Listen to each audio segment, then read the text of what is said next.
Hello and welcome to this series of videos where I will be spotlighting suppliers of bobbin lacemaking equipment. I have just received my order from Chris Parsons.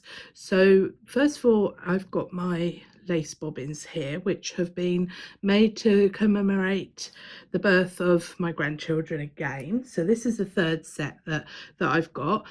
Personally, I don't think you can have too many bobbins, especially if they mean something.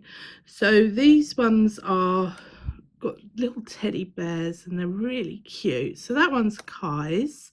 I'm hoping that you can see them because they're a bit shiny. So it's a teddy bear with a little blue balloon and a little bit of teddy bear with a pink balloon for Astrid.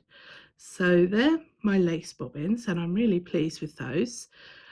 But the other thing I really wanted to showcase with Chris Parsons is a couple of tools which I think are really important.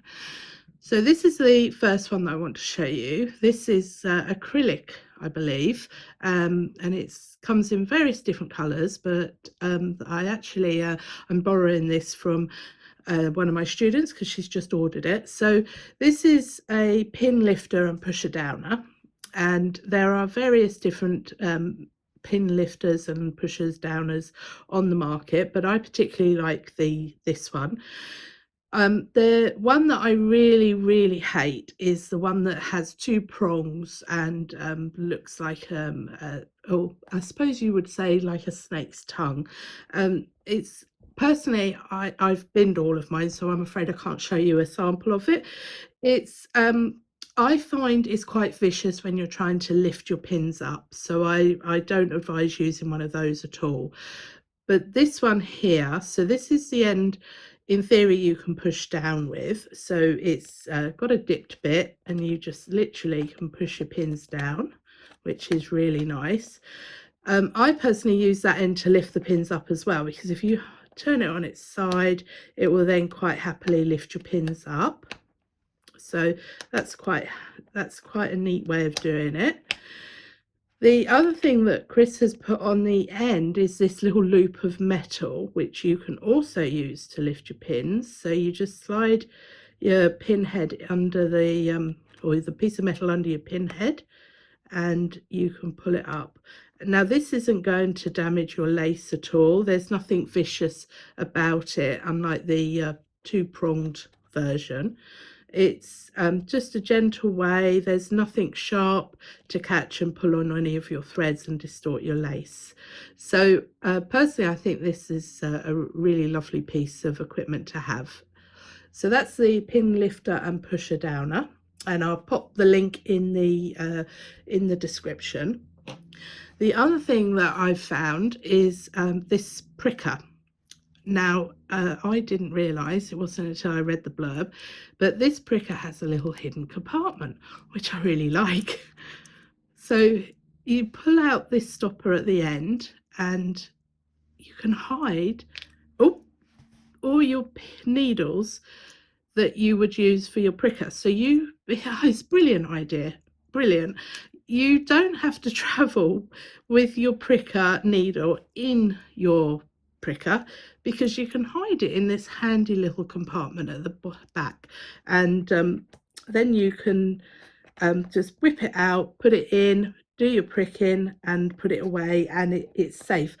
Unfortunately, it does mean you can't have your bottle of wine to get your cork, but considering that a lot of bottles of wine now don't have corks, it's not a hardship.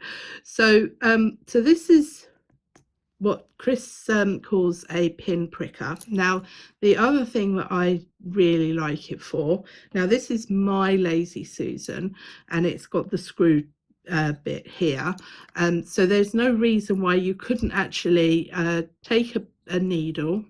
Now, with your needle for your Lazy Susan, you really want to cut off the end with the point, because it's tapered. So the minute you put anything tapered into this bit here, it's not going to hold it, because it clamps the needle in, and because of the taper nature of the needle, it won't clamp it solidly. So you cut off the point of the needle which leaves you with the eye of the needle. This one's been bent just slightly, so pair of pliers. Make sure you use heavy duty pliers to remove the point. Don't try and use sort of the ones that you use for your spangling. Just make sure it's the heavy duty ones. So then you just bend it slightly, and as you can see, it then sits in there really nicely, and you've got a really good Lazy Susan. Now, I would always recommend this type of fixing for your Lazy Susan needle, because the amount of times you buy a handle with one that's already glued in and then the glue gives up and you're left with just a handle. With these, you can replace this needle as and when you need to, and I have broken a few of these, so it's been worth it for me. So all I have to then do is replace the needle. I don't have to replace the whole thing. So that's just a couple of tools which I think are really worth their weight in gold to have in your lace making equipment. And together with my bobbins, I'm really impressed with these, so I would definitely recommend them. And if you find this video helpful, you know the blurb, so like, subscribe, and hopefully you found it helpful, and I will put all the links to Chris Parsons' details in the description. Thanks for watching.